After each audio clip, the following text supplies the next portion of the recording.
Welcome to the Building Doors Podcast, where we're not just pushing for opportunities for women's voices to be heard, we're creating them. I'm Christie, voiceover actor and creator of the Building Doors campaign. Join us as we amplify voices, break barriers, and build doors together. Hi there, and welcome to the Building Doors LinkedIn Live for September. I'm your host, Saundi Harrison-Cooksey, and I'm a Building Doors ambassador. And I am so happy to present Business Flow, Structure, Strategy, and Success. I'm thrilled to be joined by panelist Melissa George, financial advisor and owner of InvestHer Fiduciary Solutions. Alyssa Lang, she's on her way. She's joining from the West Coast, but she's a business strategist and owner of Magnetic Profits and Workflow Queens. And then we have a dynamic duo, Taheera Abd'Allah and Christie Guillaume, co-founders of T5 Transit. And it's a firm that helps entrepreneurs on the road to profitability. And so all these panelists will be sharing their experiences and insights with us today. Now, we want this to be an interactive conversation, so drop your thoughts and questions in the comments. And our wonderful Christie Harst, creator and founder of Building Doors VO, will be checking the chat throughout the event for your comments and questions. And also, we'd love to hear from you beyond this live. Like, you can call our hotline at 216-307-1917 anytime during or after the event, to leave a short voicemail with your thoughts on today's discussion or anything on the Building Doors campaign. Also want to give a shout out to some of our supporters who recently bought us some coffee. Many thanks to our monthly subscribers, Marion Mills and John Lano. If you love the Building Doors campaign, our live events, and our podcast, you can buy us some coffee too at buymeacoffee.com/buildingdoorsvo. Or you can consider becoming a sponsor for upcoming events. Just contact us on our website. Now, before we start, I just want to thank everyone who completed the Business Flow Survey questionnaire. The survey is still open and available for feedback, so we'll drop it in the chat after this event, and you can go on and see how you do. And just remember, there's no wrong or right answer. It's the answer that works for you. Now, a quick note and disclaimer. Today, we're just sharing tips, not contracts. So think of us as your friendly guide, not your legal or financial advisor, even though we do have one on the panel. But keep in mind, every business is unique, so tailor advice to your own situation. Now, to our panelists, if you can just take 60 seconds or 25 words or less, whatever works for you, and tell us a little bit about your business and one word that describes your business superpower. Hi, Alyssa. I'll go first. Is that what okay? I didn't know if you were like saying my name. Go first. Okay. Yeah. Hi, guys. I'm Alyssa Lang. Sorry, I'm a little late to the party today. I'm the owner and founder of Workflow Queen and Magnetic Profits. My biggest dream, goal, end result with a lot of the clients that we work with and who we serve is just to change the number of women in business that are making over 7 figures. Because right now that percent is less than 2%. And if I can just change that by 1% even, we'll make a massive impact, because I believe if more women had more money, we can make more impact and the world can be more compassionate. So that is my dream and what I do and the results I give. And I'm so glad to be here today. Thank you. Melissa George. I've been a financial planner for 28 years and the owner of my registered investment advisory firm for the last 18. InvestHer has a couple of meanings.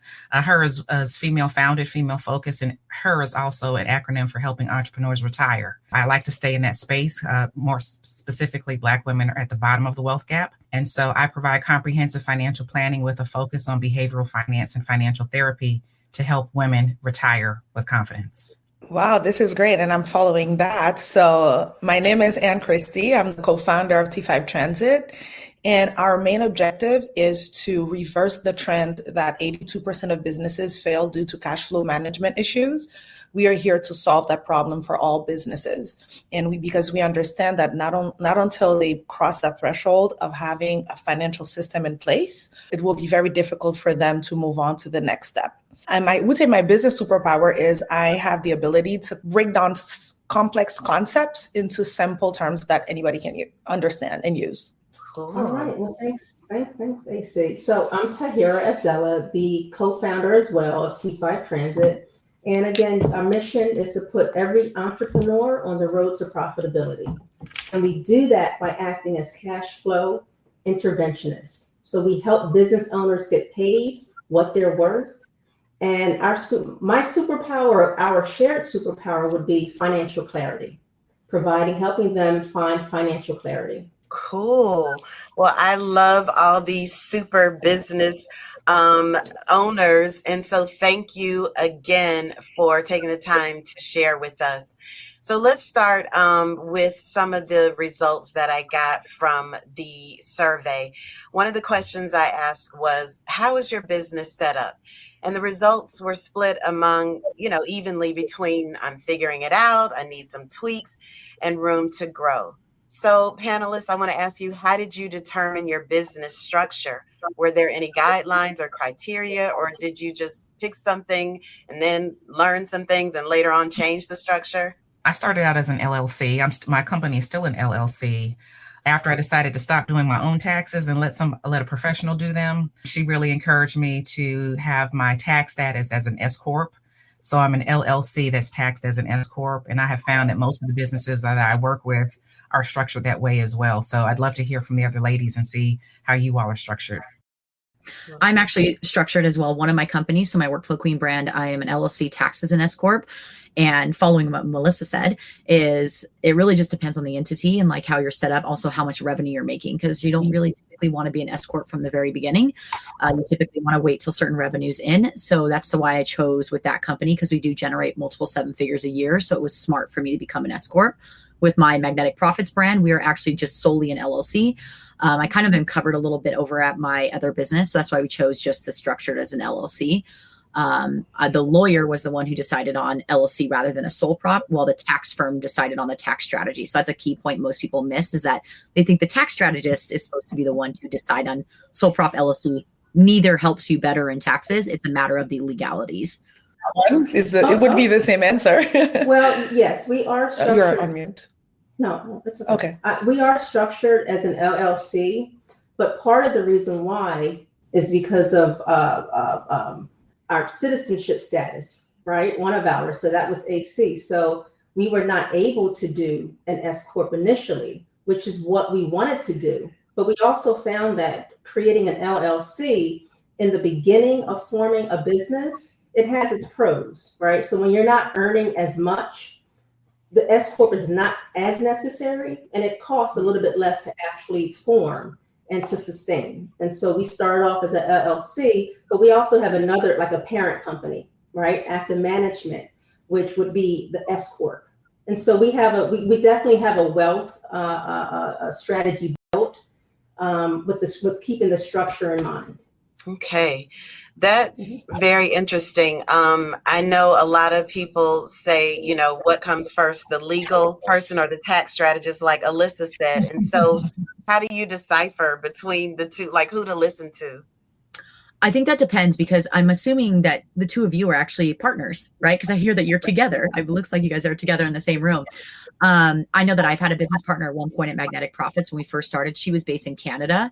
And so we actually had the same situation where like she was out of country. So like in order for her to even be a partner, she had to also like form a Canadian corporation that eventually was like the corporation bought into the corporation or the LLC here in the US.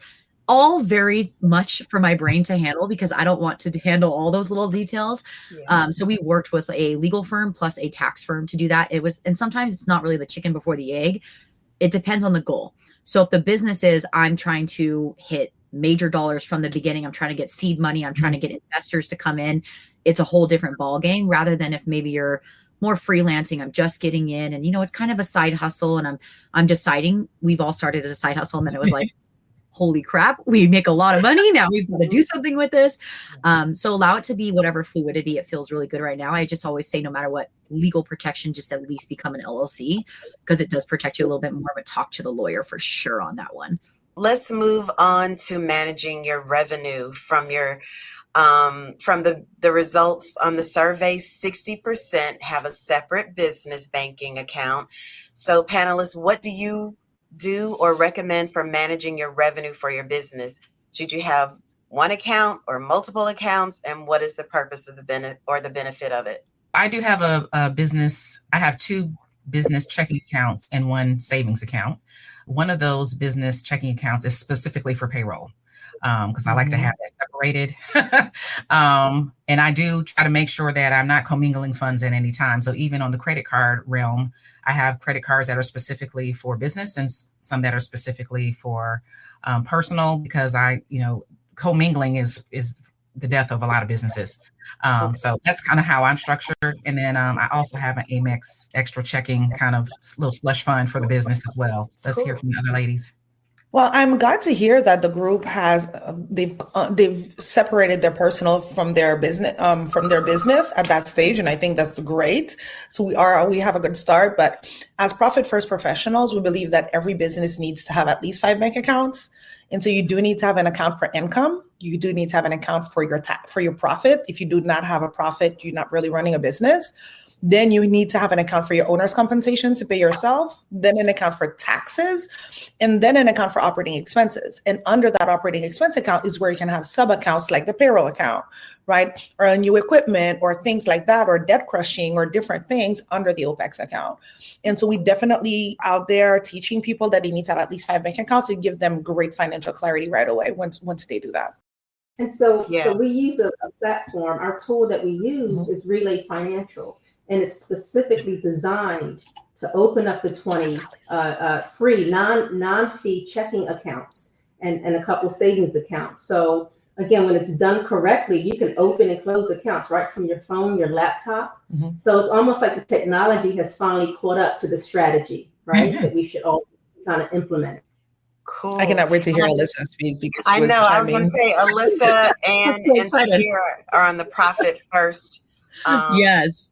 Yeah, I love that. Relay will back you on that all day, every day. I actually met them. I was speaking at an accounting conference and I met the owner right before they were releasing the Profit First functionality. And I was like, if you guys ever roll this out for Profit First, I will switch Bank of America in a heartbeat. He was like, it's coming. We just haven't announced it. I'm like, done deal. So one cool thing to back up on the Profit First will also stand behind that. I think there's so many money methodologies out there. I would say pick what feels good for you, but Profit First is something that's changed my literal life. And I'm not actually a Profit First professional, but I'm obsessed with the whole theory and methodology. I love that you can actually automatically transfer. If you don't know this about Relay, you can automatically transfer percentages. So as Anne was saying, you can transfer money that automatically on every Monday for me moves out all the money to payroll. It goes to all these different accounts. One fun thing that I did as I grew my team, even of contractors, was I created a separate account in Relay called Annual Bonus Pool. So we set aside 5% of every dollar we make into an annual bonus pool, and then each team is compensated through that based off KPIs and different things. So they have an opportunity to collect cash that if I'm winning, they're winning as well. So love that you're using Relay. I got very excited there. But Alyssa, I just got some pointers. I love the 5%, the bonus pool. It's fantastic. Yes, love that. So for those in our audience that are not familiar with Profit First, I love Profit First too, but I don't want to, what would you say are the minimum number of accounts you should have? Because Profit First is a whole methodology that people can go and look into and see if it's right for them. But at minimum, how many accounts, because that can be overwhelming. How many accounts would you say at minimum you would advise rather? Anybody can answer. I know it's 5 is the minimum that's based off so if anybody wants to look it up, Mike McAllowitz, I'm not even going to try to spell his last name because I will probably mess it up. Just Google it. He's a really, really cool guy. He's really smart. He makes his books very interactive. Like he's got such a personality to him. So he makes it a fun thing when it very much is. It's very hard to implement something like this sometimes because it feels a little overwhelming. He makes it so digestible. So 5 is usually his minimum. And then he gets into more complex theories, and then also how to use Profit First personally, because I also now use it personally as well, which would be different than the way we do it in the business. So it is by minimum 5. Okay. But if somebody was not in Profit First, like Melissa or anybody else listening, would you say, how many accounts would you say? I mean, obviously 2. Okay. 2 minimum, like those checking, savings, because like Yeah, because then like at least even if like Blue Vine is really great, they have really high like APR. Like you can look in these different accounts that like to have the extra flow of cash, not necessarily, I mean, Melissa can to attest to this, but you want more, money that you're actually investing in different types of account than like a basic savings. But for the business to have that reserve to be able to be ready to pull from if like things hit the fan or life changes or COVID happens, depending on your type of business. A lot of people had to learn that the hard way. So checking and savings and a credit card that earns miles, so then you can go fly out you want for free. We'll be hanging out with Mike next week at ProfitCon. We're going to ProfitCon. We're going to meet with them and hang out with them. Yes. Yeah.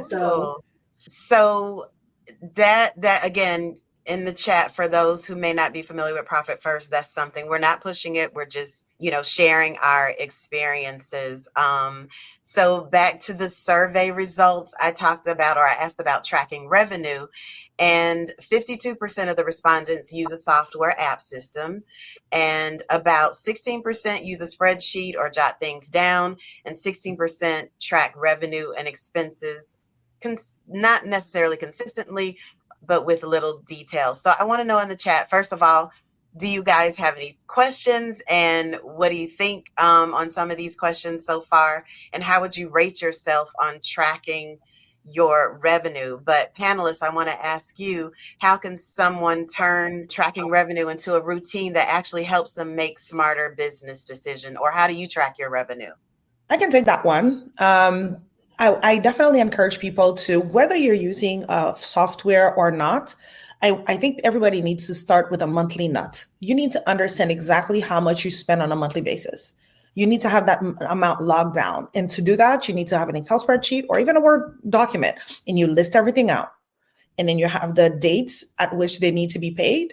If something is paid annually, you divide it by 12 because you want a monthly amount.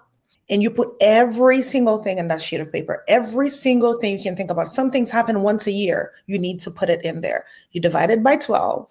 And this is what you need to know. This is your monthly nut. It allows you to have clarity in your expenses. It allows you to be able to cross off certain things and say what you're technically, the amount that you have on that spreadsheet should be what is reflected every month, every week in your software that you use for tracking. So AC, I think that's a great start. And then once you understand, you can kind of perform like a cash flow reality check, right? So maybe think of it like this, maybe twice a month, take 15 minutes, look at what cash you have coming in and allocate it, right? And then another path could be automation, right? So again, working with professionals like us, we can set up a system using, again, Relay, a modern banking tool that does the work for you, does all the heavy lifting automatically. So then all you have to do is check on your accounts, open them up on your phone, tablet, computer, and use the money for the purpose you've already set. Okay, cool. We did have a question about the S-Corp, and if I can remember, let's try to go back and answer that towards the end. And I think Melissa's having some technical difficulties, but that's okay. We'll keep it moving. Let's talk about payroll. Survey results turned out to be 21% pay themselves regularly, 30% pay what's left after expenses, and almost 40% have not figured out a method. So if someone has no method for paying themselves, what's your first piece of advice? And please keep in mind that there's all levels of entrepreneurs on this call. So some are making 7 figures, some are making 6, 5, 4, 3, but what would you advise on a payroll starting out? I would love to kind of chime in on this one. First of all, if you are an S-Corp, so if that's like the way that you have your entity set up, whoever gave you the advice to become an S-Corp should have been the one to give you a reasonable compensation plan. And if they did not, then you're probably not hiring the right professional. So let's start there. Because I see this a lot where people are like, well, my cousin who's a tax preparer told me to be an S-Corp. And I'm like, great. Did your cousin, the tax preparer, tell you all the other details of what that actually comes with? And also becomes more costly when you become an S-Corp because there's more filing fees. There's more things that happen. So just to kind of step back is depending on your entity setup, whoever gave that advice, go back to them and ask them hey, is there some sort of way or format that you think I need to pay myself? Because there's usually a calculation on the back end. But when it comes to maybe if you're just an LLC and you're maybe taking more distributions or draws is what they call it when you're more of the sole prop LLC, let's just say that you're pulling out that revenue. that's really up to your cash flow. Because I think that what AC was saying was that you can't wake up tomorrow and look at your bank account and say, wow, I have 50 grand. Because we've got all these expenses that are coming on the back end. We need to know and understand what we can actually pull out and what the company can afford. But not to overly pitch the profit first thing, but that solves the whole pay yourself first with profit first. Because at the end of the day, I love my team. And of course, I have gone through a situation where I have to cut my own pay to pay my team. But I try my hardest 95% of the time to always pay myself first. Because if my cup is not full, I cannot pour into my clients. I can't give to my team. I can't grow and I can't scale to give jobs to other people. Absolutely. And I want to say also, I want to jump in here and say also the issue with that, the reason why people have a hard time paying themselves is because they utilize the wrong formula to manage their cash. So they use the accounting principle, which is revenue minus expenses equals profit. That is an accounting formula to create financial statements so that organizations and companies can compare one to the other. It's like a language. It's an accounting language. But people, and this is a reporting tool that is important for investors and for banks and things like that. But when it comes to managing your money, you should not, we encourage people not to approach it in that way, meaning I make the money, I spend it, whatever is left is profit. Because oftentimes, because of the Parkinson's rule, the demand of it is going to expand to take up all the revenue. So if you have a pile of money right there, you're going to use the entire thing. And there's really not going to be a lot left for paying yourself, for profit, for anything else. So that's really why we suggest if you're doing cash flow management, to Alyssa's point, you pay yourself first, you put your business first, and then whatever is left is what you use to cover the expenses of your business. And now you're not a slave of your business and of your expenses, but rather it becomes an afterthought because now you force yourself, just like, if we're trying to lose weight, we would take a plate of food and cut it in half. That's the best way, most hands down way to lose weight, right? So that's in the same concept that we use the same concept in business. So if you're not an S Corp and they didn't talk about compensation planning and you're an LLC partnership, I guess, or DBA, I don't know all the other ones out there, but should you, and not using the accounting formula, would you suggest a set amount, a fixed amount to pay yourself? Or would you just say, what would you advise? And we're asking people in the chat to kind of comment on their payroll, struggles, or what's the biggest challenge they're facing when it comes to payroll? I can go for it as well. I would say definitely a percentage. Definitely don't pay yourself because, when you're running a business and the cash flow is unpredictable, one of the worst things you can do for yourself is start having fixed expenses. The moment you have fixed expenses, whether your income is up or down, these need to happen. But if you are able to create variable expenses that go with the flow of your business, then you're feeling less stressed. So if you were to pay yourself a percentage of your income, then you will know, one, that you're paying yourself consistently, but then the amount may be different and reflect how much you've made during the month. And you compensate yourself fairly. So if you only generated $100, $1,000, well, it's a percentage of that goes towards yourself. So you always pay yourself, but you don't hurt the business by paying too much or too little. Okay, so a percentage, come up with a percentage. Okay, so the methodology, right? Again, it's a part of what we do. Part of Profit First is if you earn between 0 and 250,000, you're paying yourself at least 50%. That should be a target. Revenue. Okay, so there are targets that we use and that you should start with, and it's based over a lot of different industries across the U.S.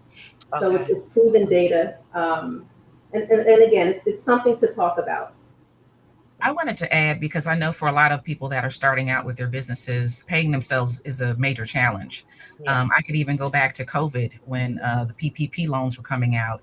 A challenge that I had with a lot of people I was consulting with is they could not even capitalize on all this free money that was out there because they had not been paying themselves, because it was all based upon your payroll. But also for companies very similar to mine, where very often it's feast or famine. There's a lot of money coming in all at once and a lump sum, and then there could be, a dry spell. That I think is very important, in the same way that we talk with people individually as clients about always having that emergency reserve fund. The same thing is true in the business, which is why I'm always trying to make sure that I have as I said, my little slush fund where I'm kind of putting something in there for the rainy day, for the drought, etc. And specifically, the reason why I have that payroll account, bringing on another person into my company was a big decision because now I'm responsible, right? I'm trying to make sure that they're taken care of. And so that's why I created this separate payroll account for myself, to always make sure I'm stuffing money in there, because I'm not going to sleep at night if I know that payroll is coming. That is the thing that will keep the CEO up at night. Payroll is coming. This person is relying on me for their livelihood and the money is not there. So I'm constantly slushing it in there. The other thing I wanted to talk a little bit about in personal financial planning, sometimes we talk about lifestyle drift, which is when you got to increase in salary and then everything else increased as well, where you should kind of keep everything the same and now really have discussions about what do I do with this surplus that I have. Same thing in business. There are things that we want to do that maybe we don't have the resources to do at the time, but then all of a sudden there's a contract that comes, there's a big payday, not just saying, oh, great, now I can go do all the things, but really, like you said, whether it's a spreadsheet, whether it's talking with your board of advisors, your CPA, your tax person, your attorney, what is the most efficient way to handle this money? And also put some away for the rainy day, right? So I think those things are really important when we're talking about this conversation as well. Another thing as it relates to payroll, I love the percentage thing as opposed to a fixed amount. But some people, as Alyssa said earlier, are starting out, and Melissa said as well, starting out in their business. And so this may be a side hustle, even though I personally don't like that term, but you're working a full-time job and you're doing your business. So would you say the same answer for payroll? Still continue to pay yourself if you have two incomes coming in? I can totally speak to this piece here if this is helpful, but especially if someone's just starting out, I think it's a little bit different sometimes because things can feel a little bit more stressful. We have revenue coming in from this other job. Let's just say if they are full-time, fully employed, then it always helps to fund the business and get the business started. What I will say is that sometimes the most basic thing that we have done with clients is sometimes before we talk about the business, how much do you need to make as an individual to be able to pay your bills for you to survive so you can make your car payment? Because that part right there, I don't know why this is such a thing. And I really wish there was more. And I feel like women are the worst at this part because we're so emotionally attached to a lot of things, is where we feel this obligation that we can't be selfish. We can't take from our own business. We have to give everything back. We have to give to our audience. We have to give to everyone. That we feel this constant pressure. We put it on ourselves, that we kind of have to let that go. And it's actually a service to everyone else if I take care of myself first. Because at the end of the day, I can't pour more into other people's cups if my cup is not even full. And so I will say sometimes it might not be a percentage from the beginning, and it's okay to check in with yourself. Pay yourself out whatever feels good this week. Then check in with yourself at the end of the week. Do I feel money constrained? Do I feel stressed? Do I feel overwhelmed? Then we repeat that process until we feel really good and we have a baseline, until we feel a little bit more fluid in that, and then we have more structure. A question just popped up. Do you have a separate account just for work expenses? I know we said a business account and a savings account. What do you guys think about that?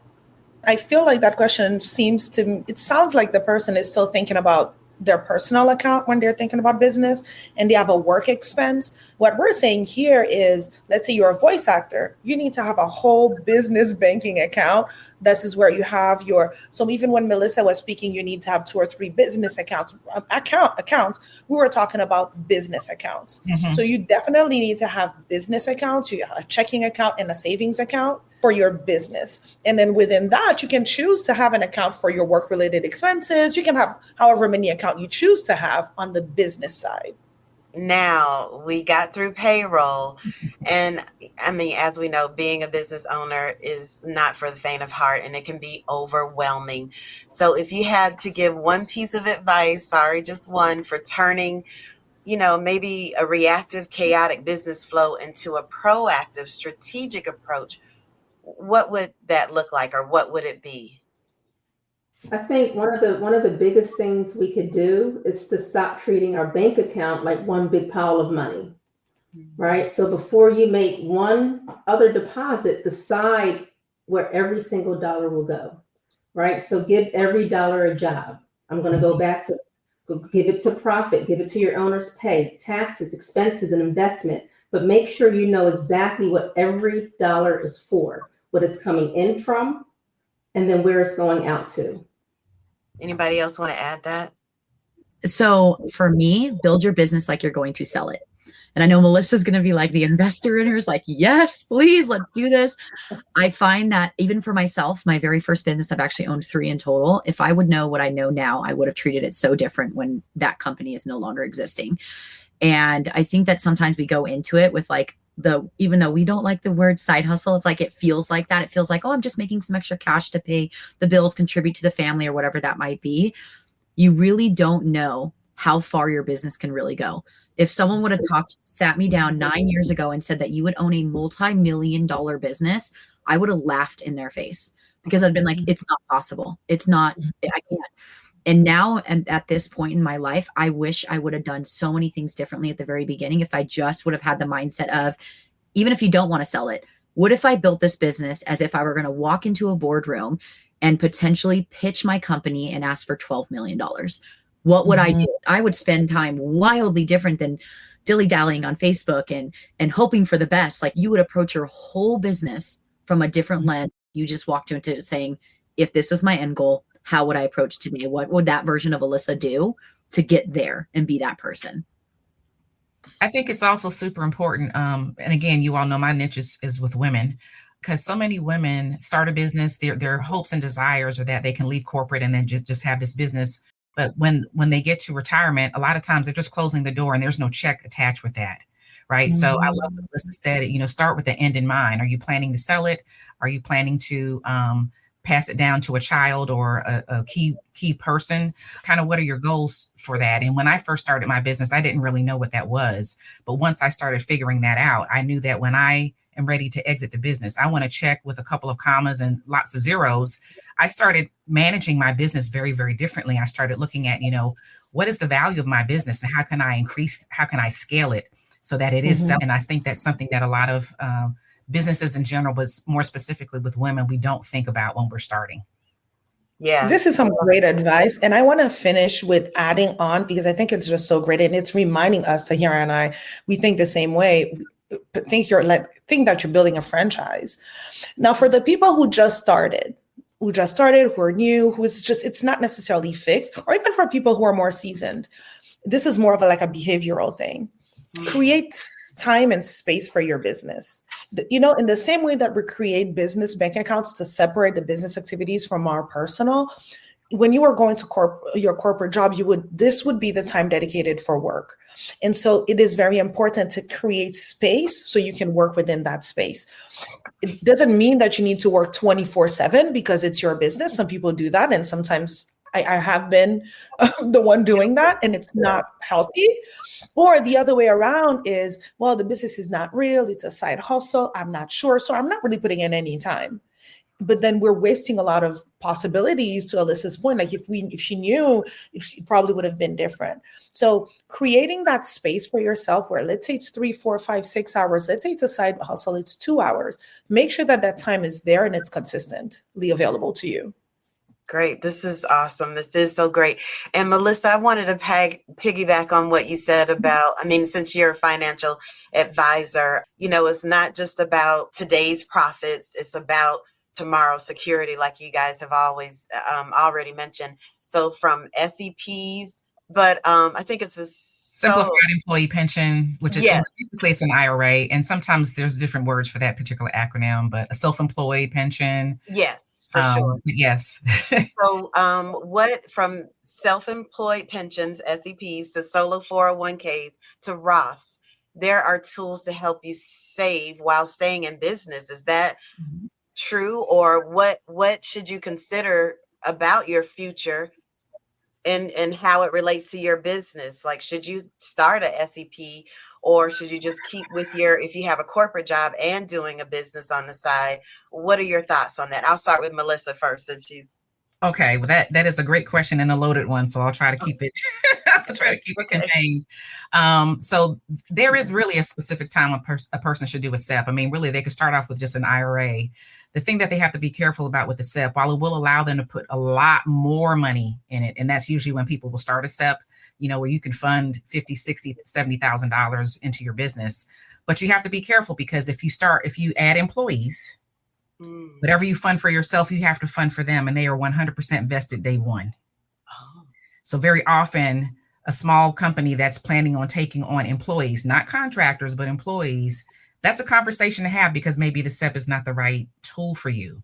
401k, solo K, Roth 401k, those are lots of options. But also there are plans that are out there that an employer can create for themselves, where they can, I hate to say this, but they can completely discriminate against having to do something for their rank and file employees. So you may do something for them, but maybe you want to do something more for yourself, because maybe you bootstrapped the business. Maybe you spent your 401k and poured your money into the business. But now that your business is making money, you got to make that up, right? You're like, I still want to retire at some point.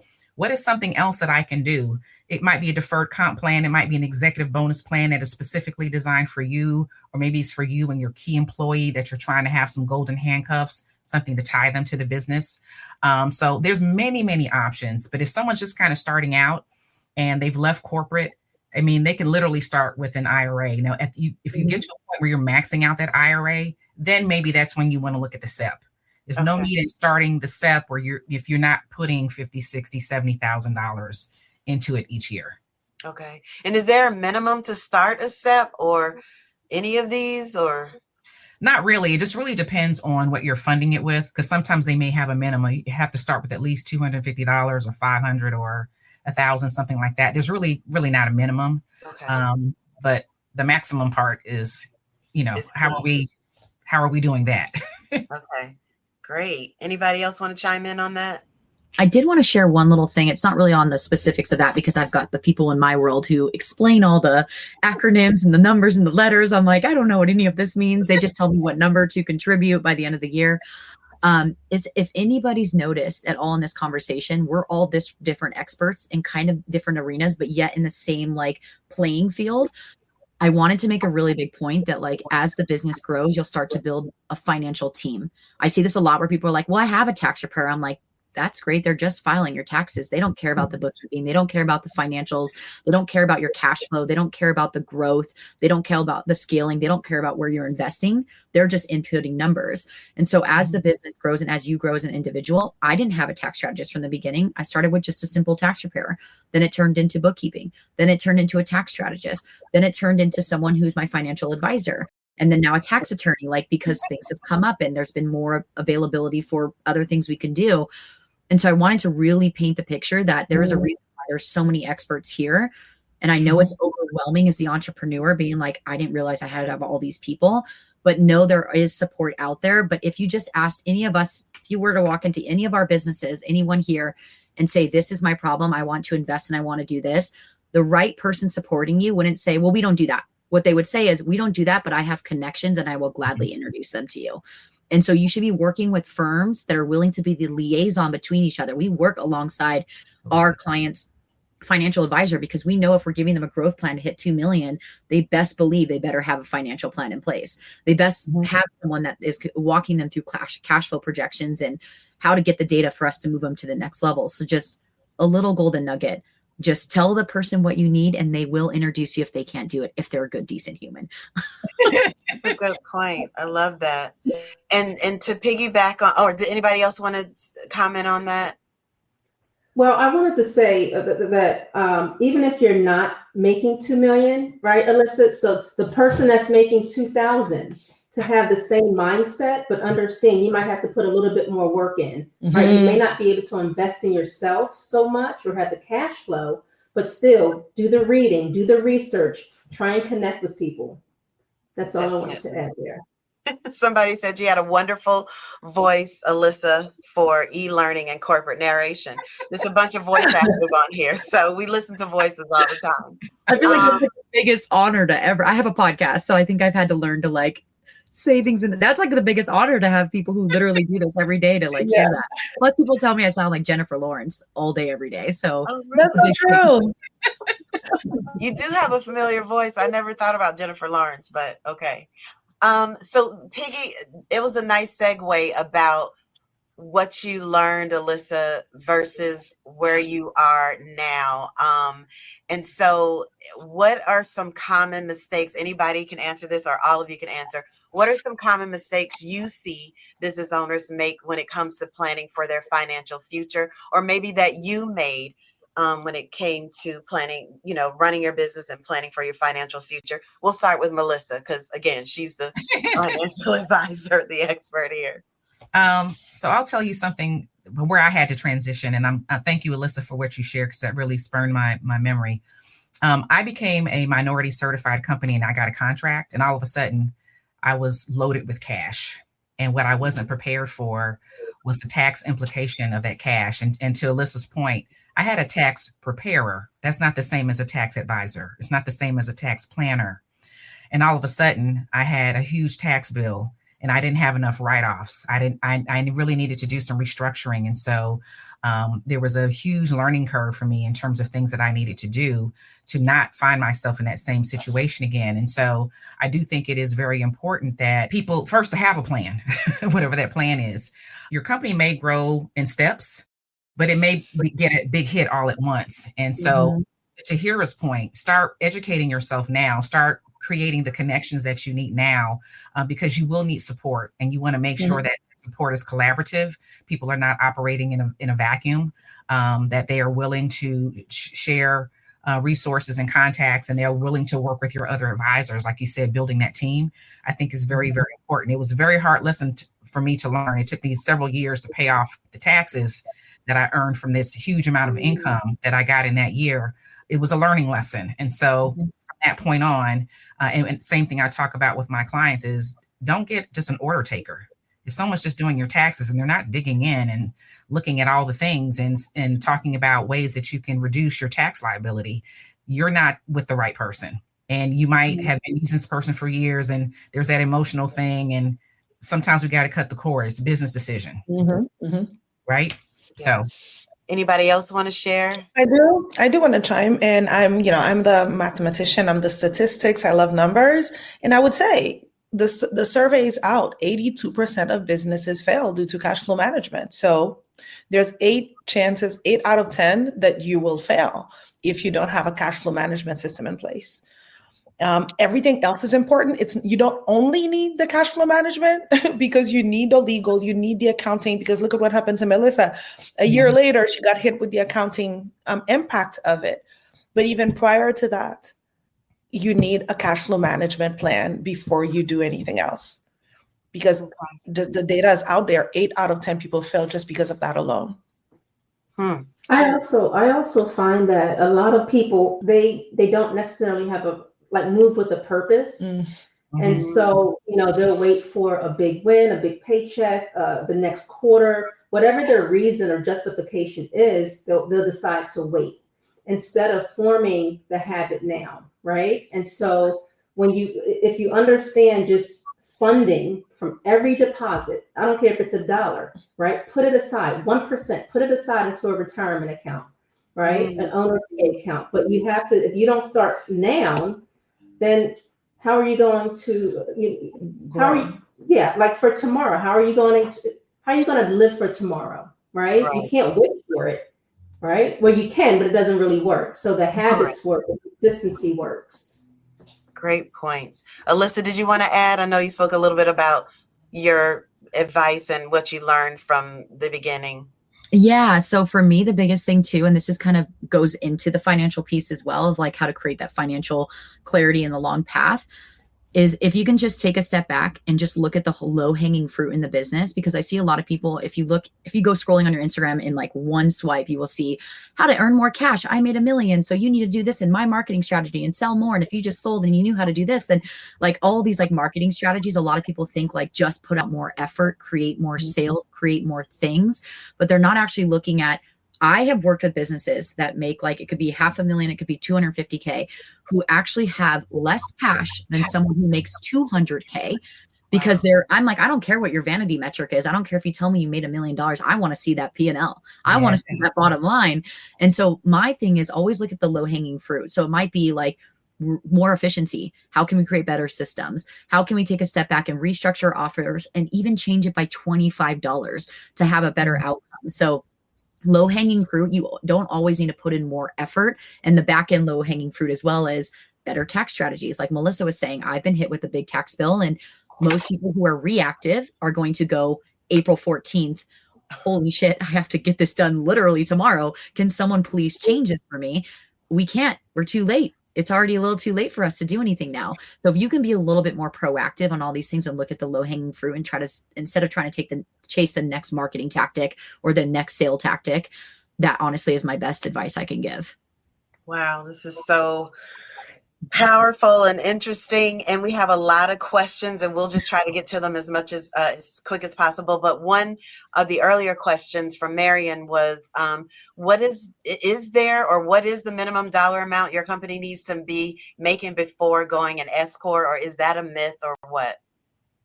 I don't know if I can, I can't technically speak on the dollar amount because I'm not actually I'm not certified in this way. One thing I will say is it all depends on everything. It depends on how much money you're bringing in the business. It depends on how much you're spending. I would just talk directly with the tax strategist. Is this type of person your tax preparer cousin is not going to cut it for this type of advice. Sorry, we love your cousin, but we need a professional here. Yes. Unless your cousin is a professional. So there's a difference between tax preparer, I learned that too, and tax strategist. Yes. Tax preparer is nothing against H&R Block and TurboTax and all that. That's a tax preparer, automated or human.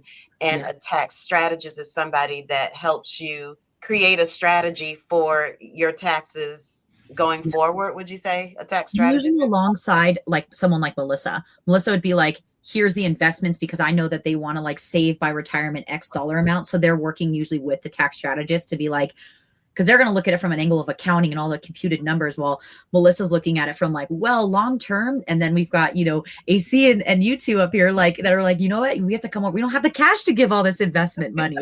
We're all working together to be able to support each other. So tax strategists will help you to identify what can we do with the IRS to work it around. Well, other people are going to be able to say, we actually don't have the cash for that right now. So we're going to have to bite the bullet and pay that tax bill, unfortunately, type of thing. Another question was, are there expenses that you cannot use as an LLC versus a sole proprietorship? And I just want to say a disclaimer, we're not, tax professionals or bookkeepers or whatever you. So I don't know, can anybody answer that? Are there any expenses that you cannot use on an LLC versus a sole proprietorship? I personally can't think of any. And again, I'm not a tax person. I can't think of any. Okay. Same. It's really not about LLC sole prop. They're treated identically. It's just a legal designation. That's the only difference. Plus, guys, IRS code is the best place to always go, but it will be over your head. But it usually is anything that's ordinary and necessary. Getting your nails done just because you do YouTube videos doesn't usually justify. But if I sell a product or someone's paying me to be a hand model in their photos, then yes, it's deductible because it's ordinary and necessary based off what I do. So I would say always talk to the tax preparer. Like I said, they're usually not going to care what you put on the books. They're not going to question it. They're just going to say, these are the totals. I'm going to input them. And that's the biggest misconception I hear, is that most people think the tax preparer is actually carrying what you put. They don't. They're just looking at the high level numbers, plugging them in and being like, bye, I've got 500 other clients to take care of. Right. There's another question here with the time that we have left. Cash flow management plan, ? How do I start that? Well, she's making it really, or he or she's making it really easy, because that's what we do. That's what T5 Transit does, is to fill that gap, and is to allow people to have a cash management system in their business, regardless of your size. We've built pathways for anybody, going from people who have a side hustle up to millions in revenue. So we have options for anyone in any budget to finally have a financial cash management system in your business. So we'll put the link. So we can put the link and share with everyone, so they can have access to what we offer. Sure. Well, it looks like that's all the time we have. This has been great. And I want to remind the audience to take the survey if you haven't. I'd love to hear from you what's working, what's not, and just any general feedback you have on your business. and problems that you have. And I do want to encourage you to keep at it and find what works for you and your business. And don't be afraid to seek help, as the panelists have said, and join a community of business owners that you can learn and grow from. A huge thank you to my panel guests for sharing their time and expertise today. On behalf of Building Doors, we truly, truly appreciate you. I think this has been so helpful. We've got a lot of great feedback from the chat, and a big shout out to everyone who joined us on the live. Thank you so much. And if you want to support the campaign, again, you can buy us a coffee like I think Paul V just did. Go to buymeacoffee.com/buildingdoorsvo to donate. And just a little commercial here. If you want to become a 2026 door builder and revoice a spot originally voiced by a man, which is the whole theme of our campaign, submissions will be open starting today through the 24th of September. Alyssa, okay, make sure to look for how to submit via our social media channels. And remember, we'd love to keep the conversation going, so you can call anonymously anytime at 216-307-1917 and leave us a short voicemail on your thoughts on today's discussion or anything Building Doors has put out. And don't miss our next live event, LinkedIn Live with Soraya Butler, on Wednesday, October 8th. And the topic will be political voiceover. Thank you again to the panelists. This has been so valuable. We appreciate you. And thanks everyone who joined. Bye. Bye, everyone. Bye. Thanks for listening to the Building Doors podcast. Want to hear more? Check out all our episodes at buildingdoorsvo.com/podcast and follow us on Instagram and LinkedIn at Building Doors VO. We'd love to hear from you, so call us on our 24/7 hotline at 216-307-1917 and leave us a voicemail with your thoughts. Do you want to support the podcast? Well, we love coffee. Buy us a cup through the link in the description or at buildingdoorsvo.com. Until next time, keep pushing forward, keep speaking up, and let's keep building doors together.